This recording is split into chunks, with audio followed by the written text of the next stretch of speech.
আসসালামু আলাইকুম রহমতুল্লাহি ওয়া বারাকাতুহু। 12ই ফেব্রুয়ারি নির্বাচন হইল, নবনির্বাচিত সরকার শপথ গ্রহণ করল। আপনারা জানেন, আমি বিএনপির একজন সমর্থক ছিলাম। বিএনপি যেন বিজয়ী হয় সেটার জন্য আমি অনেকটা চেষ্টা করেছি এবং সেই চেষ্টায় আমি মনে করি যে আমরা সফল। বিএনপির নির্বাচনের পরে কাজ কী ছিল? দেশকে পুনর্গঠনের, সবাইকে একসাথে মিলেমিশে কাজ করা। বিএনপি কি তা পাচ্ছে? বিএনপি কি সেই কাজটা করতে পারতেছে? বিএনপির এই সরকার কি টেকসই হবে? বাংলাদেশের অর্থনীতি কি ভালো হবে? কখনোই না। বিএনপির নেতাকর্মীদের মধ্যে যেরকম একটা ক্ষুধা পেটের মধ্যে আছে,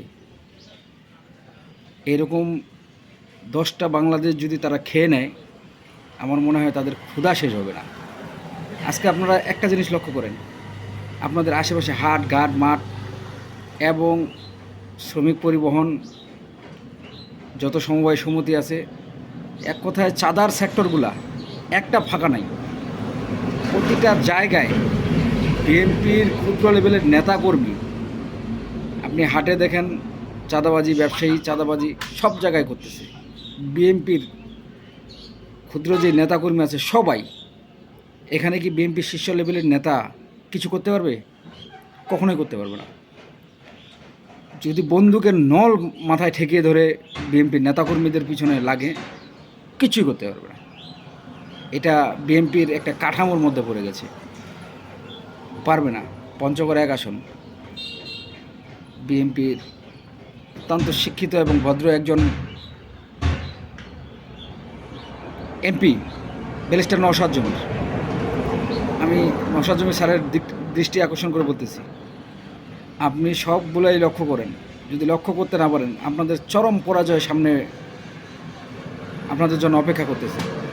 যদি আপনারা সুন্দরভাবে দেশ পরিচালনা না করতে পারেন, আমি ভোটার, আমি আপনাদের নেতাও না, কর্মীও না, আমি বিএনপির সমর্থক। বিএনপি যেন আমি যেটা সমর্থন করেছি সেটা বিজয়ী হয়, সেজন্য আমি কাজ করেছি। কিন্তু সামনের নির্বাচনে মনে করিয়েন না যে আমি আপনাদের ভোট করব, কখনোই না। আমি কোনো চোরকে সমর্থন করি না, কোনো চাঁদাবাজকে সমর্থন করি না, কোনো দুর্নীতিবাজকে সমর্থন করি না।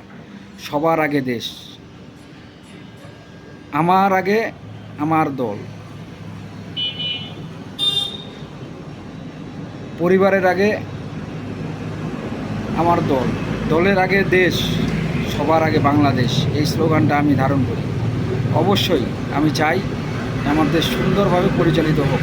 যদি না হয়, যেই রাজনীতি দল, আওয়ামী লীগ সুন্দরভাবে দেশ পরিচালনা করতে পারে নাই, আমি আওয়ামী লীগকে ঘৃণা করি। বিএনপি সুন্দরভাবে দেশ পরিচালনা করতে পারবে না, বিএনপিকে আমি ঘৃণা করব। যে সুন্দরভাবে দেশ পরিচালনা করতে পারবে আমি তাকেই সমর্থন করব। আল্লাহ আমাদের সবাইকে হেদায়েত দান করুক এবং হেফাজত দান করুক। আসসালামু আলাইকুম ওয়া রাহমাতুল্লাহ।